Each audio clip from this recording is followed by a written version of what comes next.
तो बाज बंदे इतराज करते ने कि कोई बंदा जो फोत हो जाता है उहदे अमाल वाला रजिस्टर बंद हो जाता है, गोया कोई दूजा बंदा उहदी तरफों अमल करे तो उहदा सवाब उहनूं नहीं मिलता।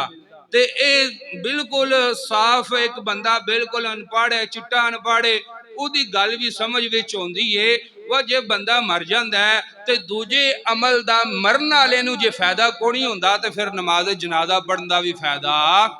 कोई नहीं। वह बंदा मर गया फिर उंज दब छड्डो, जेड़े एतराज करते ने नमाज जनाजा वह भी पढ़ते हैं, फिर उंज दब छड्डो। जो मरन वाले नूं किसी दूजे बंदे दे अमल का फायदा नहीं होना तो फिर बंदा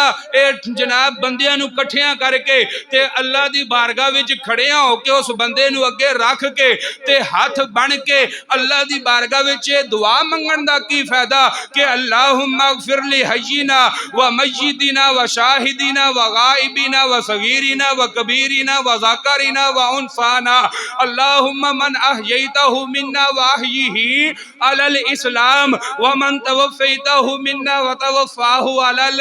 ईमान। के या अल्लाह मरन वाले नूं भी बख्श दे, या अल्लाह जेड़े जिउंदे ने इन्हां नूं भी बख्श दे, या अल्लाह जेड़े छोटे ने उन्हां नूं भी बख्श दे, या अल्लाह जेड़े वड्डे ने उन्हां नूं भी बख्श दे, या अल्लाह जेड़े मर्द ने उन्हां नूं भी बख्श दे, या अल्लाह जेड़ियां औरतां ने उन्हां नूं भी बख्श दे। तो या अल्लाह मरन लग्या सानू भी जेड़ा ईमान उत्ते मौत दई ते साडी जिंदगी दे अंदर साडे ईमान नूं सलामत रखी।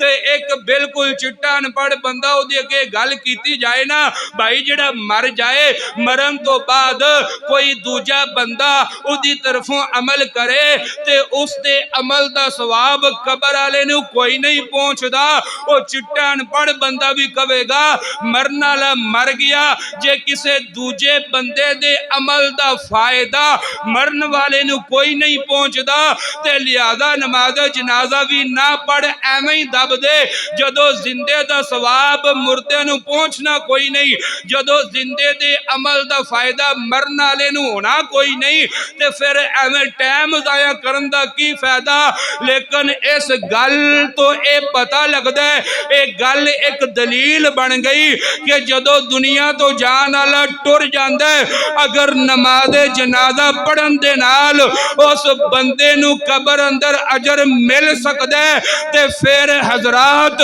भावें कुल दी सूरत दी अंदर, भावें साते दी सूरत दी अंदर, भावें 10वें ते 40 दी सूरत दी अंदर बंदियां दा कठ करके उहदे वास्ते कुरान खानी कर, उहदे वास्ते हाथ उठा के दुआ मंग। ए नमाज जनाजा वाला अमल इस गल दी दलील बन गया। अगर नमाज जनाजा दा सवाब मरन वाले नूं मिल जांदा है ते फिर जदों दिल करे जिवें दिल करे जिस वक्त दिल करे बंदा कुरान पढ़ के हाथ उठा के कबर वाले वास्ते दुआ मंगे, अल्लाह रब्बुल आलमीन ओदा भी सवाब कबर वाले नूं अता फरमा देंदा वे,